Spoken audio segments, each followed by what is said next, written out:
Om Jnana Timarandasya Gananjana Salakaya Chakshudamiritam Yena Tasmai Shri Gurave Namaha. Shri Chaitanya Manobhistam Stapitam Yena Bhutale Swayam Rupa Gadamayam Dadati Swapadantikam. Jaya Shri Krishna Chaitanya Prabhu Nityananda Shri Advaita Gadadhar Shivasadi Gaura Bhakta Vrinda. Hare Krishna Krishna Krishna Hare Hare, Hare Rama Rama Rama Hare Hare. I want to stay on the theme, as I said I had intentioned, but I'll try my best to stay on the theme of what we spoke yesterday evening. Now, some of you were not here with us yesterday evening. The foundation message for this weekend and for our whole Krishna consciousness movement is bhakti, as given to us in definition by Rupa Goswami, Anyabhilashata Shunyam, that verse.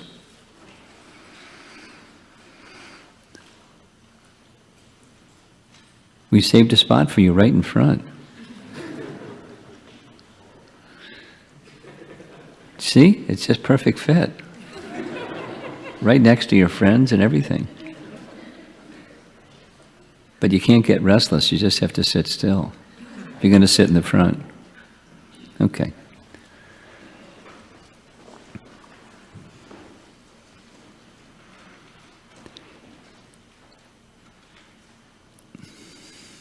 Bhakti is a gift. It's compared by Chaitanya Charitamrita, by Chaitanya Mahaprabhu in Chaitanya Charitamrita as a seed. We spoke this morning about crushing the seed of material desire, but it's best replaced by the seed of bhakti, bhakti lata. Bees, the creeper of bhakti, begins with a seed. And the seed is something, in one sense, it's already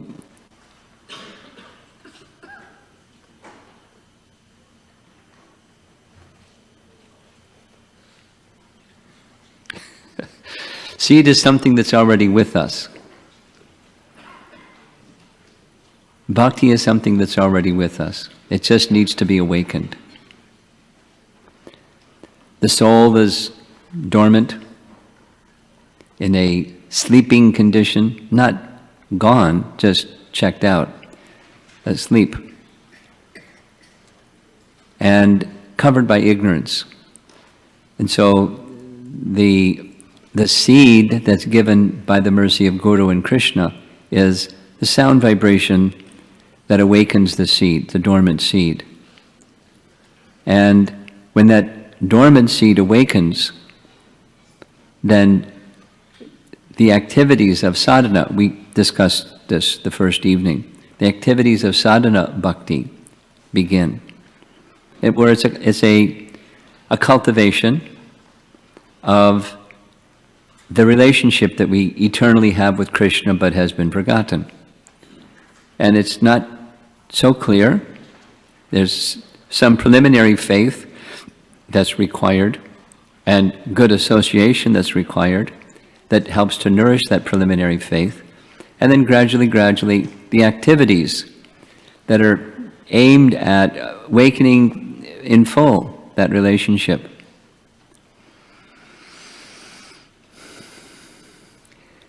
Bhaktisiddhanta Saraswati Thakur describes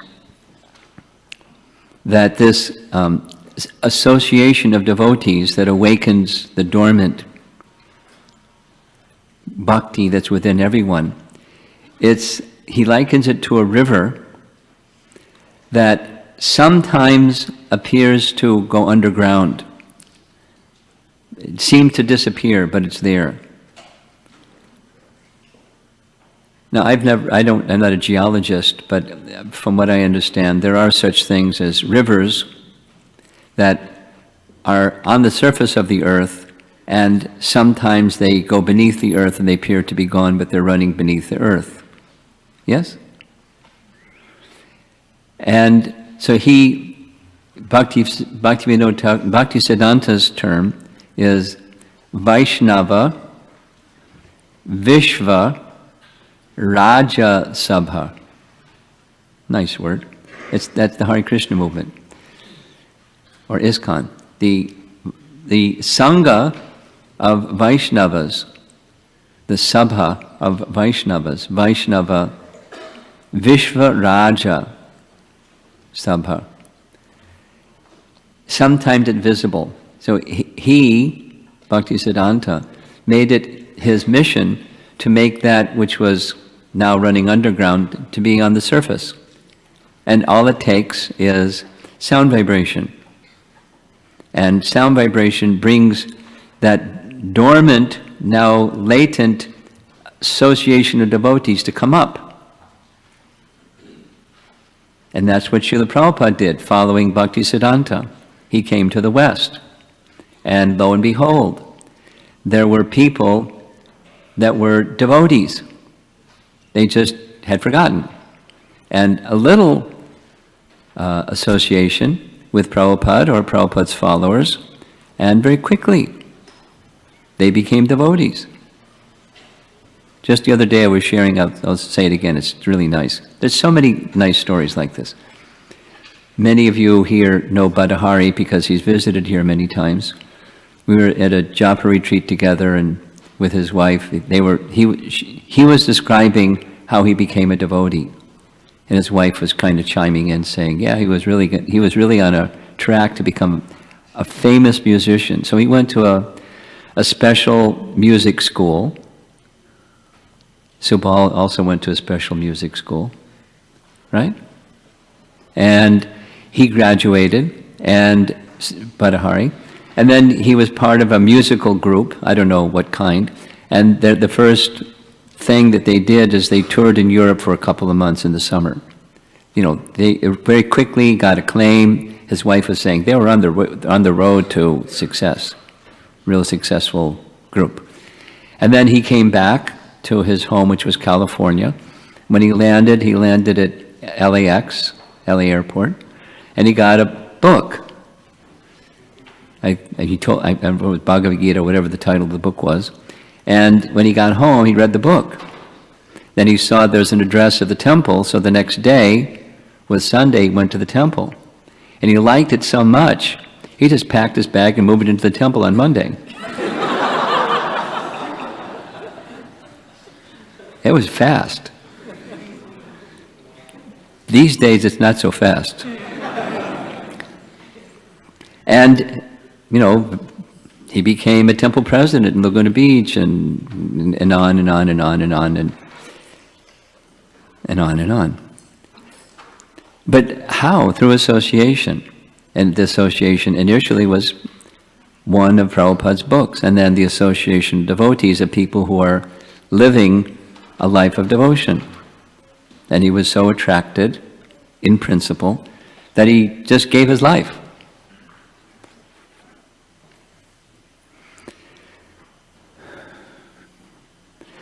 So in this way, through sadhu sangha, then came, instead of, as Bhaktisiddhanta had done in India, Bhaktisiddhanta wanted in the West, so Prabhupada was the instrument of that desire of Bhaktisiddhanta, which was the desire of Bhaktivinoda, which was the desire we read this morning of Chaitanya Mahaprabhu in every town and village. So ISKCON began. And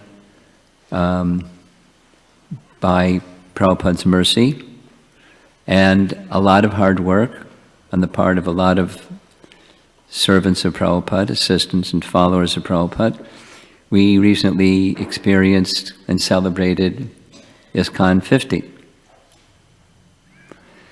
So my message this morning is ISKCON 100.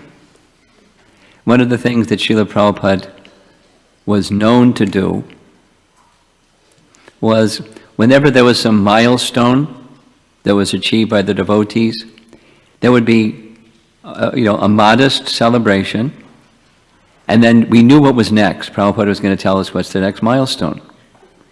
He would give us, in his language, fresh challenges.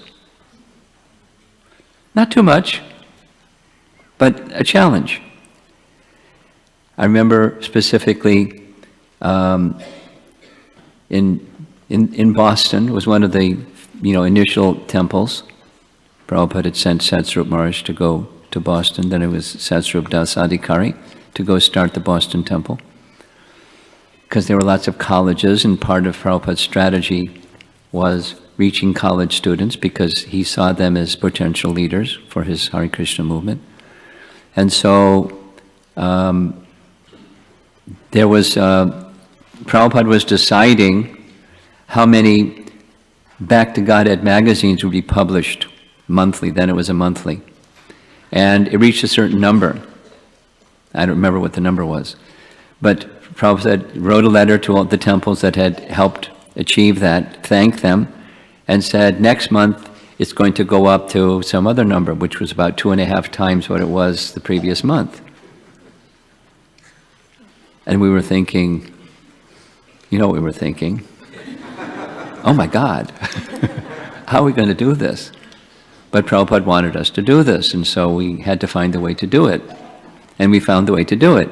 And when we did it, Prabhupada thanked us very much and then saw the next milestone. And that was my experience growing up in the Hare Krishna movement as part, under our esteemed father, spiritual leader, Acharya. He was always looking forward. Not too far forward, but looking forward. So what's next? And what's the next milestone? What's the next challenge for us for him to give to us and to meet?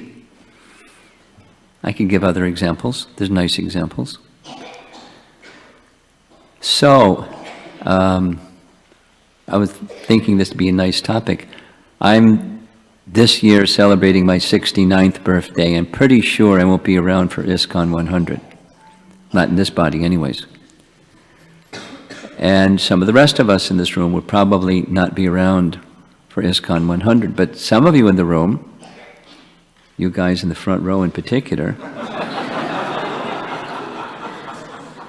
hopefully you'll still be around, and you can be part of celebrating ISKCON 100. But what is needed, what do you need to do, because I'm not going to be around, what do you need to do to ensure that ISKCON 100 is going to happen? Because this is, looking forward. There's a group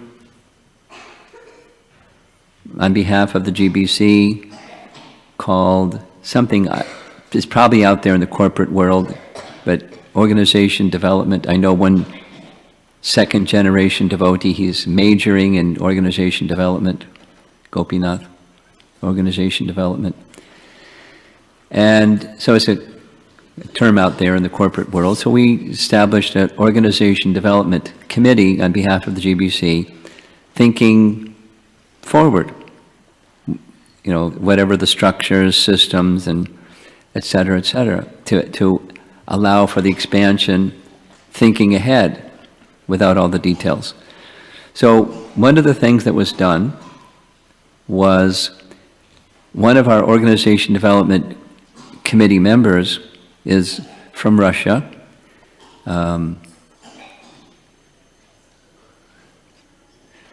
Gora Krishna. He's in charge of the BBT, and English is his second language, but he's a very brainy person. He's like a PhD type of person, and he volunteered to take on the assignment of basically like a PhD thesis on what in history of religions of the world and subdivisions of those religions, what organizations succeeded and what organizations didn't succeed and why. Took him 3 years. It was really high level. Like when he explained it, everyone was scratching their head. But we knew there was something good in it, and so a few devotees sat with him for a few days and kind of sifted through the jewels of his research and came up with something that's really simple that I've been saying in it. I'm giving you a little bit more expanded version, but it's called the 4 generations. First, second, third, 4. And the first generation is going across the top when Srila Prabhupada was present. And then after Prabhupada's departure, second generation, Prabhupada's immediate followers, disciples, without Prabhupada's presence. And then the third generation is, in the absence of Prabhupada's disciples, the disciples of his disciples. And then the 4th generation. And so, keeping it very simple,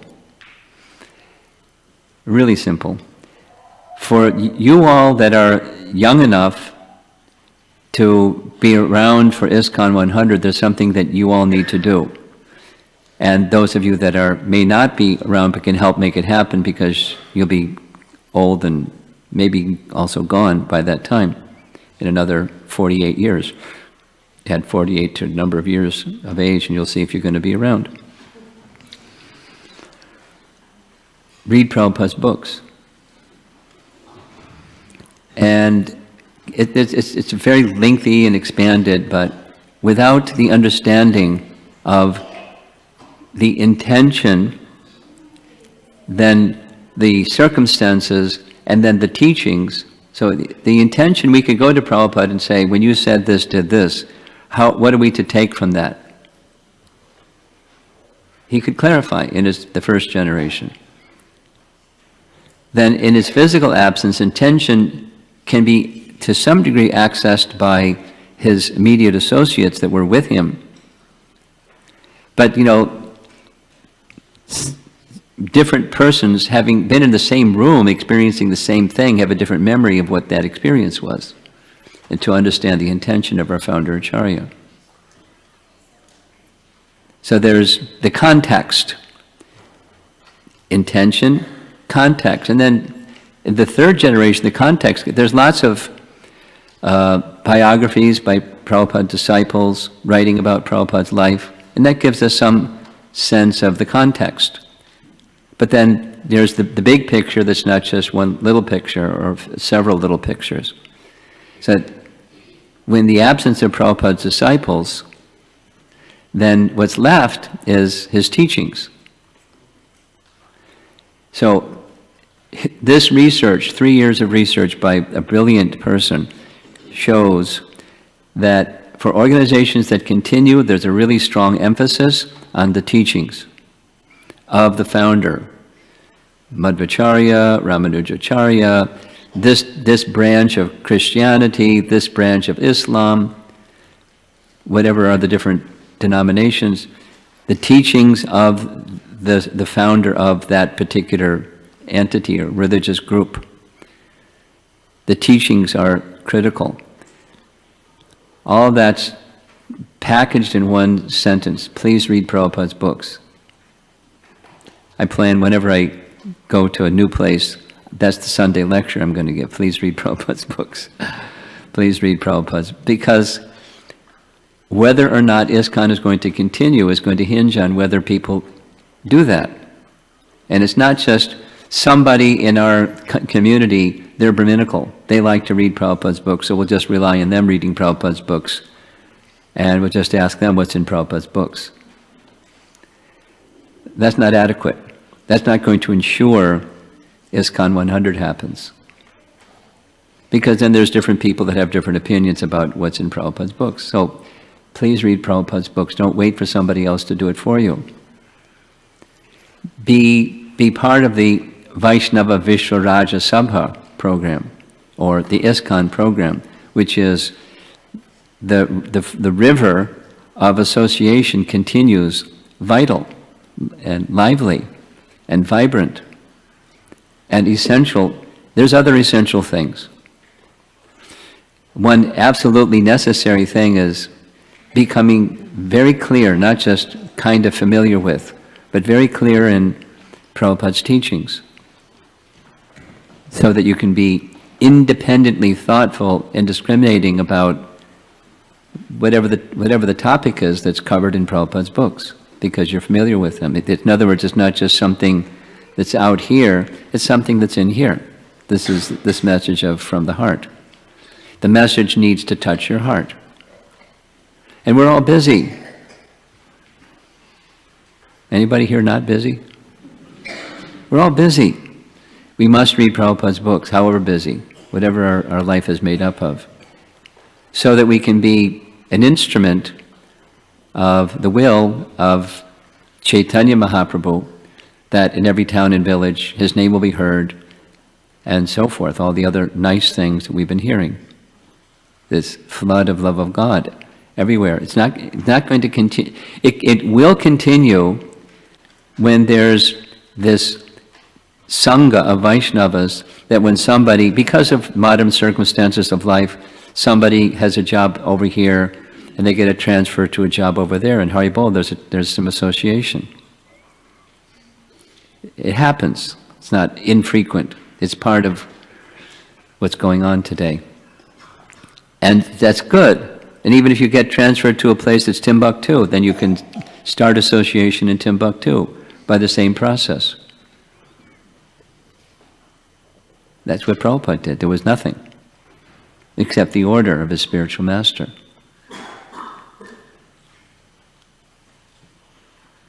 I'll just give one little example because it's real close to home, as they say.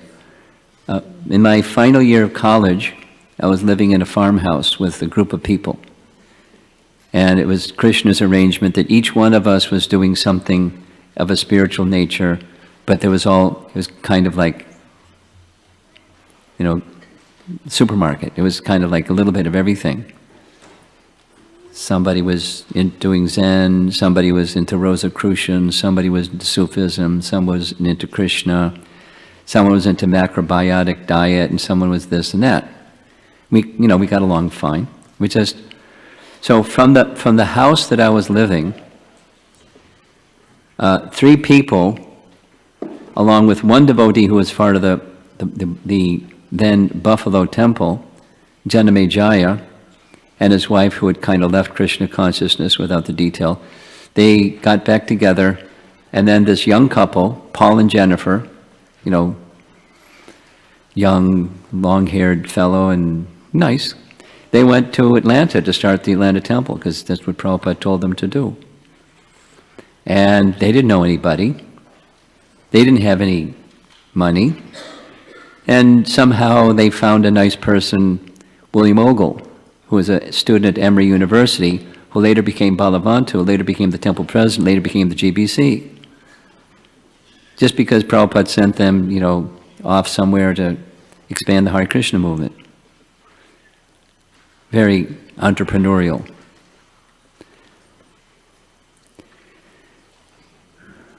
Paul and Jennifer didn't continue Krishna consciousness. Janamejaya and his wife did continue Krishna consciousness. And certainly Balavanta did. And then a temple. They bought a temple. It was anyway, amazing. But so,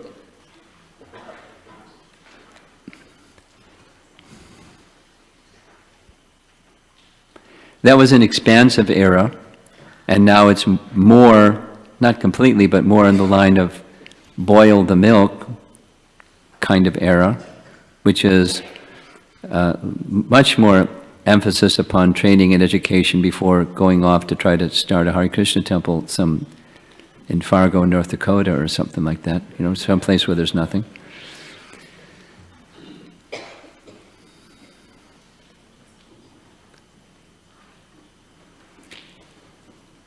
Read Prabhupada's books.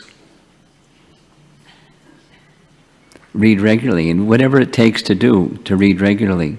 Sometimes it's, read with another person.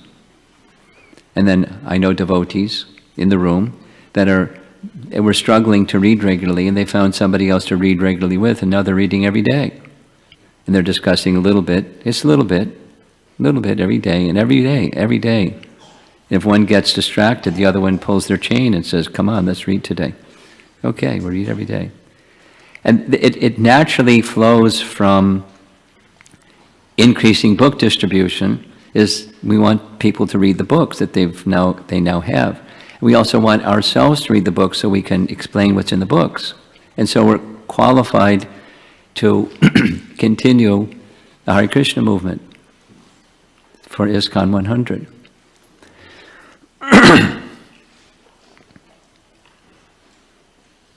Okay, I'm putting that topic over here for now. The connected, different but connected, is when people hear the holy name and receive Prabhupada's books and they begin reading Prabhupada's books, they're going to hopefully seek out the association of devotees, just like Bhattahari did the second day after he got the book. May take people a little bit longer, but what we want is when people come, they have a good experience. And one of the things that makes sure they can have a good experience is good qualities of the devotees.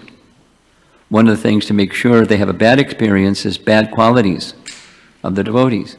Guaranteed to have a bad experience. There's other things that can help ensure they don't have a good experience, but that's for sure. So it's one of our responsibilities to have places where people can come. It doesn't have to be the temple, it can be all the other places where we have gatherings, home gatherings, or public forum gatherings, a storefront gathering, whatever are the things that people do for gatherings. But people have a good experience, and one of the things that help people have a good experience is good qualities. So I want to speak a little bit about good qualities. It's a responsibility when we have all become devotees, that we are to develop good qualities to represent Krishna and represent ISKCON, represent our founder Acharya, represent our disciplic succession, represent the public, to the public, who the Hare Krishna people are. Because they may not know all the people in the room, but if they know you, and you're a person that has good qualities, they'll evaluate the whole organization based upon your qualities. Or conversely, if it's bad qualities, oh, these are bad people, I don't want to have anything to do with these people. Or at least, reserved. There's a nice scriptural reference about this. It comes in 10th Canto Bhagavatam, where Krishna and Balaram, they're traveling through the forest of Vrindavan, and it's summertime, and Krishna is noticing the trees. And the trees are laden with fruit and bowing down to offer their obeisances to Balaram. That's what Krishna sees. And he puts his arm on Balaram's shoulder. Usually it's the other way around. Balaram puts his arm on Krishna's shoulder.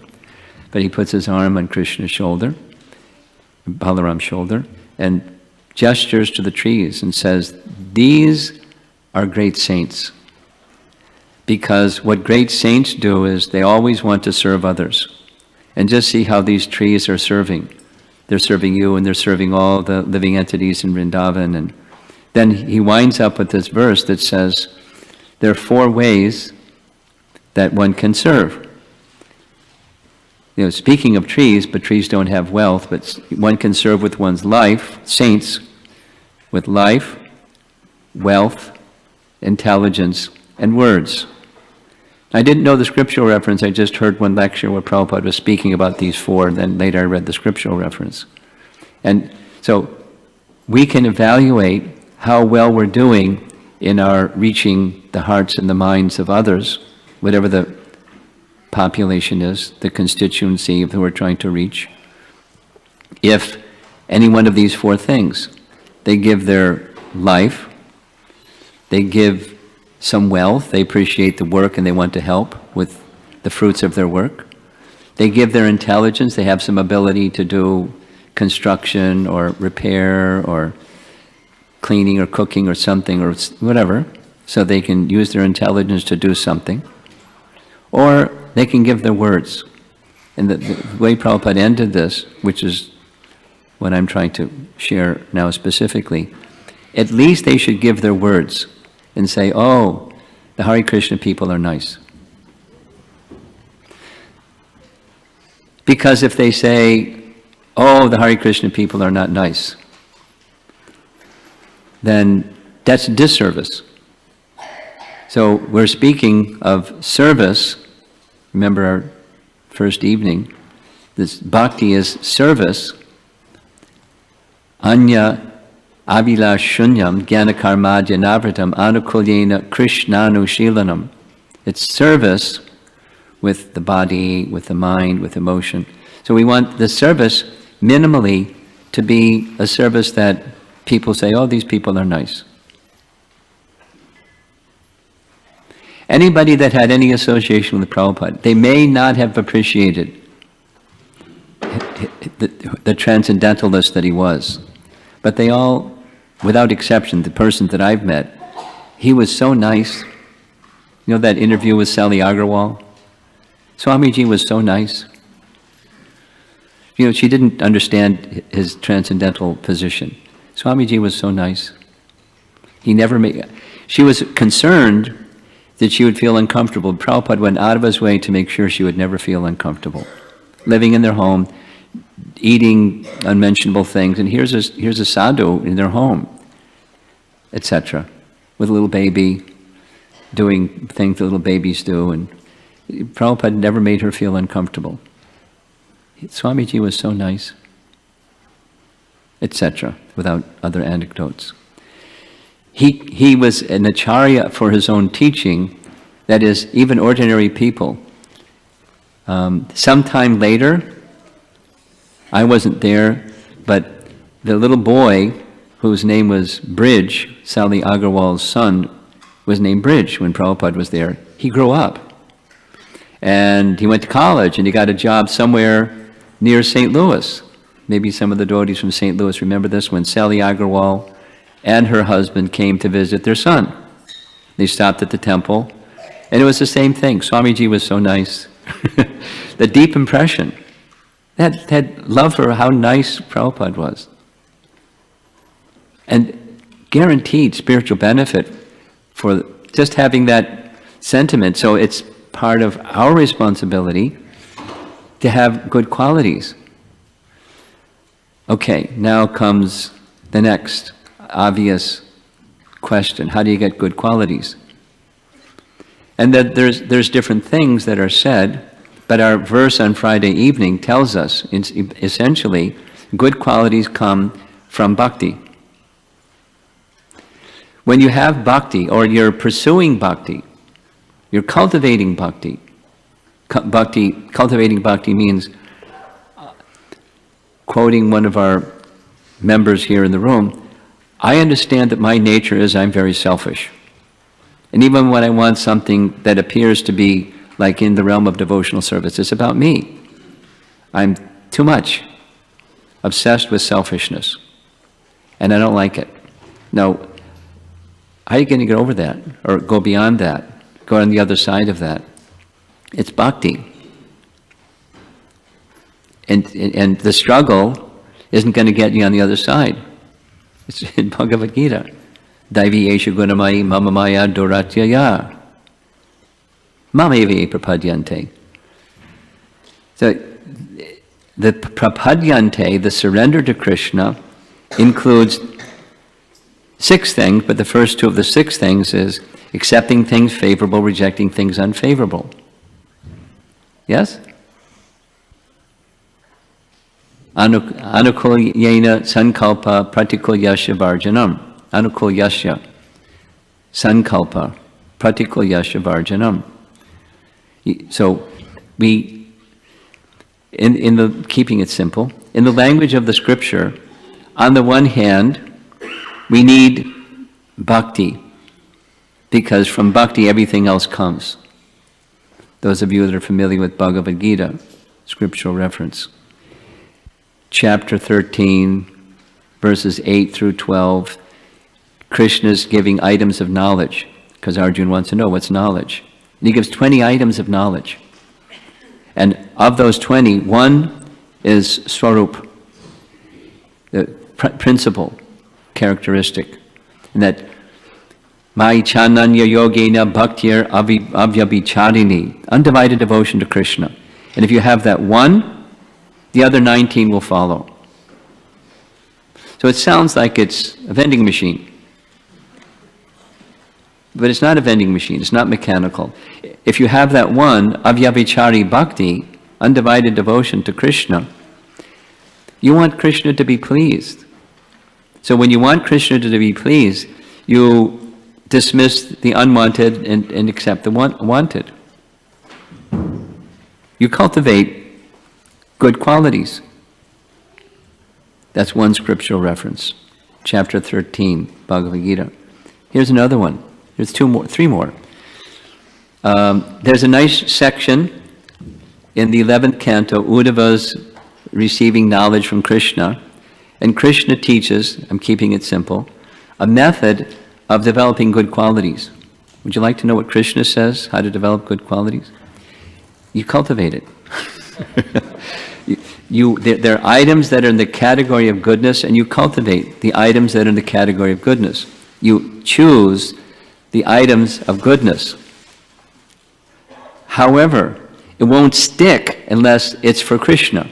If it's for Krishna, it has sustainability. And if it's not for Krishna, the bungee cord effect will happen. It'll go back to where it was before. Conditioning is very strong. So you cultivate qualities to please Krishna. It's not automatic. It rests upon, it rides upon, it's driven by bhakti. Then for Krishna, you cultivate this quality, that quality. There's another very nice reference. You ready for the next one?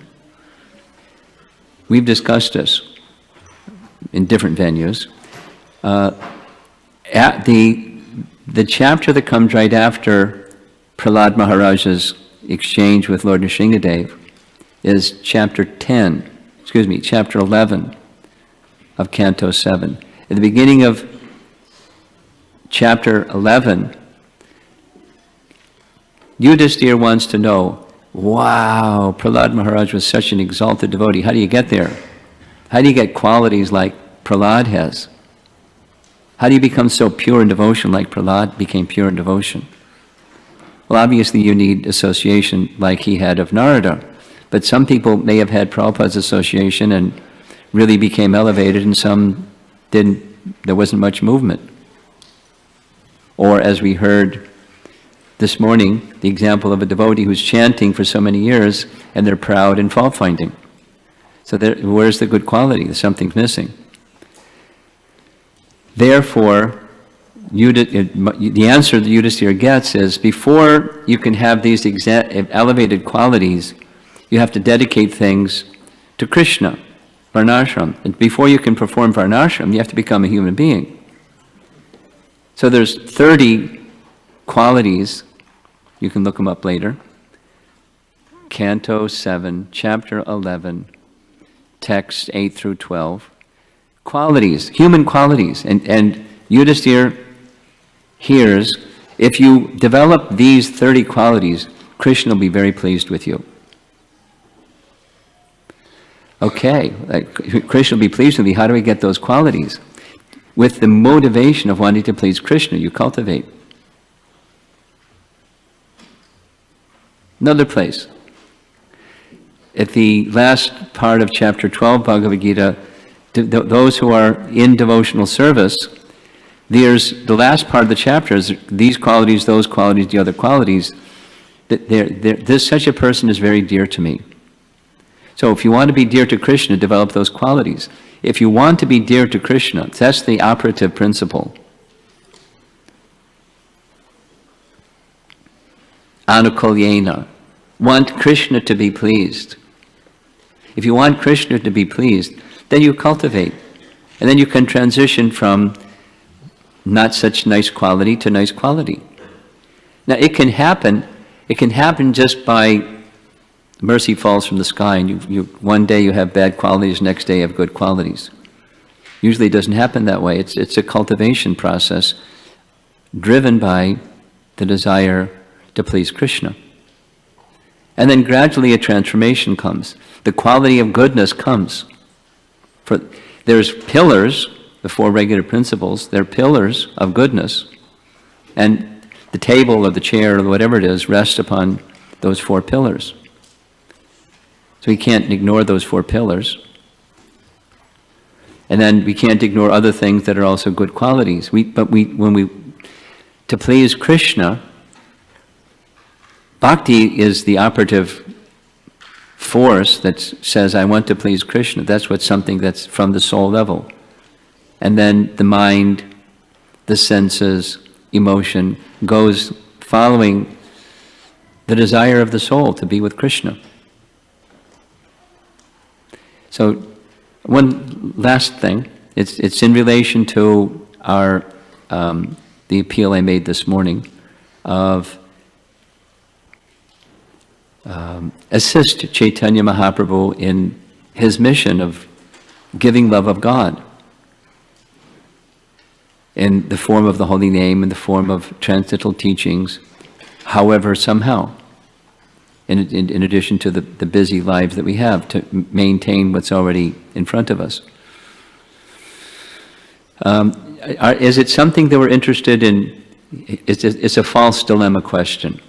And the answer to the question is both. Are we more interested in quality or quantity? I was having a discussion with one devotee about book distribution. Book distribution has an element that in the past, wrongly, mistakenly, devotees understood Prabhupada wanted book distribution, and so they acted in such a way that it turned people off to the Hare Krishna movement. It was literally by hook or by crook. Distribute the book. Literally. And lots of books are distributed, but we didn't leave a good impression. We didn't leave people thinking, oh, the Hare Krishna people are nice. I like your books, but you people aren't nice.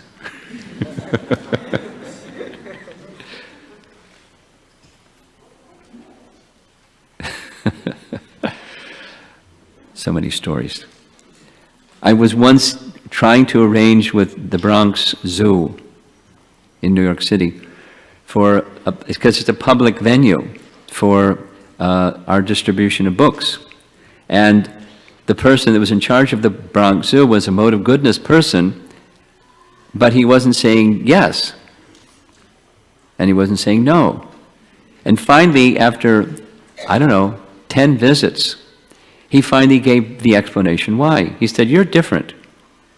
I wouldn't mind if you're the one that comes to the zoo, but my son met one of your people in Mount Kisco, and he was told this and that and the other thing about what he was getting, and he was happy about what he got, but he found out it was a lie about what he was getting. And so I don't want that going on in the zoo. This is, although it's a public forum, you have First Amendment rights. I don't want to say yes. And I know you people litigate to get your spots open when you want them. I don't want a legal suit either, but I don't want to say yes either. So if you're the one that's coming, you can come. If people that have good qualities, then doors open.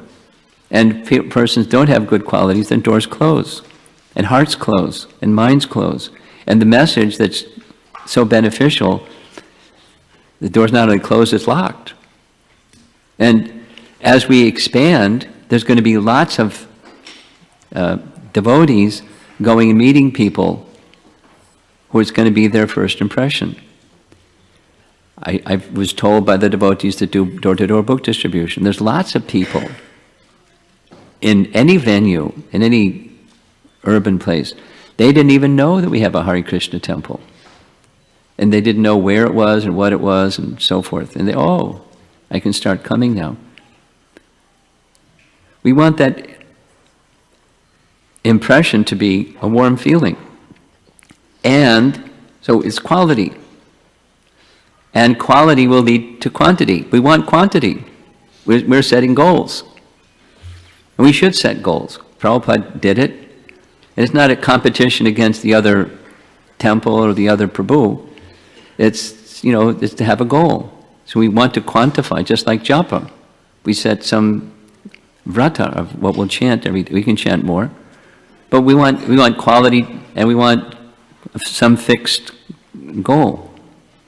Not one versus the other. Trade-off. It's a false dilemma. We want to make Lord Chaitanya, his prediction, fulfilled. We want to be instruments of his prediction. And we can be. We can be part of it. And it can be a small part, a medium part, or a larger part, whatever. But let's be part of it, and both in a qualitative and quantitative manner. And we're responsible to represent our founder Acharya properly, and the predecessor Acharyas, because they'll be valued in terms of our character and qualities.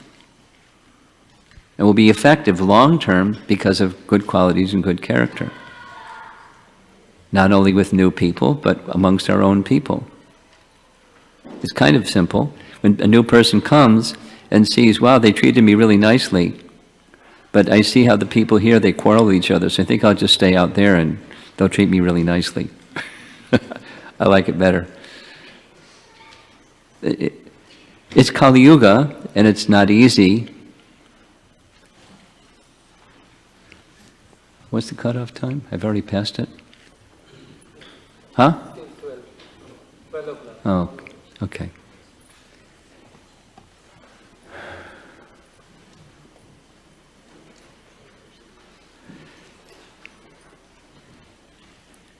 I'm thinking all of these messages are related to succession, because those who have been trying level best to assist our founder Acharya to carry on the Hare Krishna movement, at a certain stage it's really obvious. I mean, it's kind of obvious before then, but our days are numbered.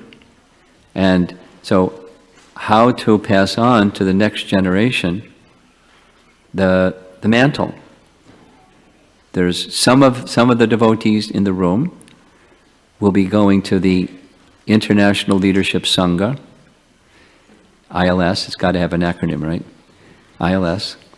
And the whole function of that is passing on the leadership of ISKCON to the next generation as smoothly and effectively as possible. Because passing on from the first generation to the second generation, there was a little bumpy ride. The transition wasn't so smooth. It could have been a lot better. And now there's a whole wave of Prabhupada's disciples of a certain age that after some time, we're not going to be fit, or we're not even going to be physically present to participate with you all. So what do we need to do today to make it so that you all can have a better time of it in this transition thing and carry on for ISKCON 100 over the next several decades? It's going to rest on the shoulders of you all. I mean, certainly some persons in different positions of that structure, different roles, different functions, but character is critical, and accepting fresh challenges, not too much, but accepting some fresh challenge and rising to the occasion, so that it taxes our energy a bit, not too much, but a bit. And I've been trying to share some messages that have some relation to all of that. Ultimately, it comes, in one sense, it comes down to purity, because purity is the force. And that's, kind of elusive. What does purity mean? Mean different things to different people. But bhakti. Bhakti that has one purpose, not a mix. And striving to come to that stage where bhakti is not mixed. And striving by right means and good association, being part of that synergy or part of the Sangha of Vaishnavas that has that objective, and playing our part. Contacting new people, taking care of existing devotees, envisioning the future, taking some kind of responsible position, one kind or another, to help move the mission forward with good quality, good character, and a clear idea of what Prabhupada wanted, because you read his books. And you want to see what he gave to you and to the rest of us, you want to see it continue in the same shape and form, at least the same condition that's in today, and hopefully better. So there's my little message. And where's our MC?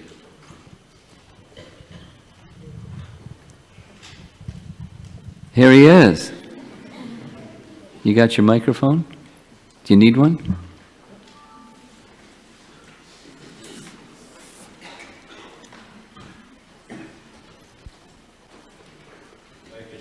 Hare Krishna.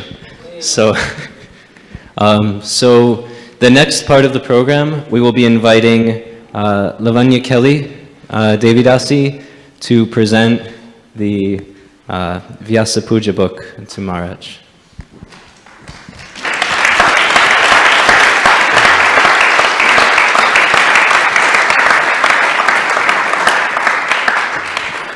What's this? Okay. These are late offerings. They didn't make it. Okay. And then we ask Guru Maharaj, the next part of the program, you will present your offering to Srila Prabhupada. Okay, I will. If you like. The box. Okay, I'll figure it out. I didn't go to engineering school, but I think I know how to open boxes.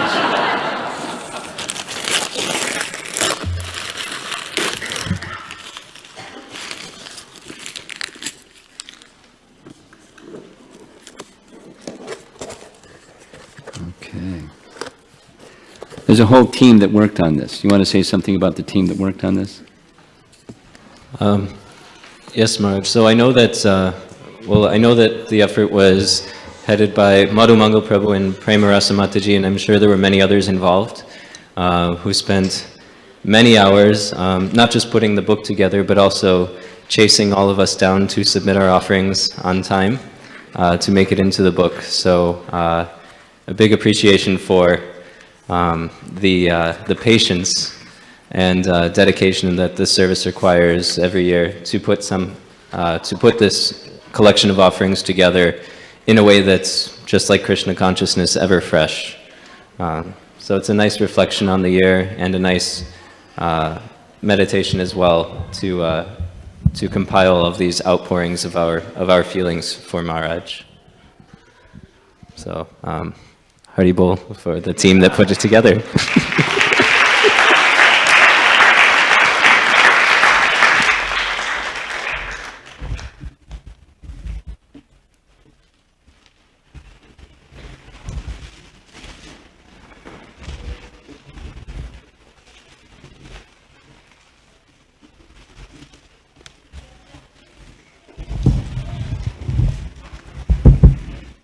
Om Ajnanatimmirandasya Gananjana Salakaya Chakshudamidhitam Yena Tasmai Shri Gurave Namaha Nama Om Vishnu Padaya Krishna Prasthaya Bhutale Shrimate Bhakti Vedanta Swami Niti Namine Namaste Sarasate Deve Gauravani Pracharine Nirvishesha Shunyavadi Pastyatya Desatarine Mukam Karoti Vachalam Pungam Lagayate Girim Yadkripatamaham Bhante Shri Gurum Dinatarinam.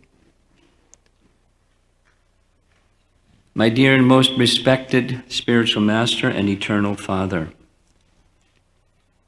Please accept my most humble and respectful obeisances in the dust of your most merciful lotus feet. All glories to you, Srila Prabhupada. This past year featured a series of joyous celebrations honoring the 50th anniversary of your founding ISKCON, after which you expanded the mission of Sri Chaitanya Mahaprabhu in all its diversity literally around the world in a short span of 11 years. Worldwide, the experience of honoring you in this way was simply wonderful. Now that ISKCON 50 is behind us, those who are forward thinkers and leaders are looking to what lies ahead, putting into place that which will preserve your outstanding legacy by ensuring that the next generations will witness and celebrate ISKCON 100. We know that the transition from one phase of an organization's life to the next can bring uncertainty, turmoil, tests of faith, and similar challenges. History shows this to be true, not only with ISKCON, but within the broader society as well. In service to your divine grace, various groups of devotees working under the GBC have invested a decade in carefully considering your instructions, challenges in fulfilling them, and the best ways and means to achieve the smoothest transition from where we are today to where we want to be over the next generation of ISKCON. Training and educating our present and future leaders in a wide range of skills is a cornerstone of these efforts. Curriculum development and systematic training at the GBC College for Leadership in Wada constitute an outstanding example. Just this year, the rollout of Vaishnava Life Counseling course prepared by Ikshvaku Prabhu and the Devotee Care course created by Rasamandala Prabhu are additional examples. Many outreach activities, starting with major increases in the tip of the spear activities, Harinam and book distribution, extending to effective college outreach, innovative ways of expanding prasadam distribution efforts, temple construction, opening of preaching centers, and other outreach outposts, etc. These are all signs of an expanding organization. Creating structures for training newcomers and providing a suitable bhakti habitat for them have become increasingly important tasks. Making a smooth transition for the next generation of leaders is a priority as well. Taking firm, incremental steps towards fulfilling your vision for ISKCON to establish Varnashram within the world is yet another essential opportunity and challenge before us. All these efforts, and more to come, are simply pursuant to the first purpose you stated in ISKCON's Articles of Incorporation, which is, A, to systematically propagate spiritual knowledge to society at large, and to educate all peoples in the techniques of spiritual life in order to check the imbalance of values in life and to achieve real unity and peace in the world.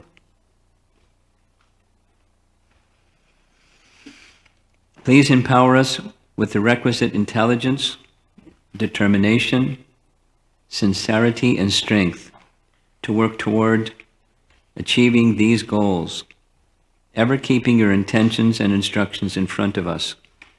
Years of sustained and synergized efforts among sincere and serious devotees will be required. In service to your divine grace, let us work together to ensure ISKCON 100 becomes a reality.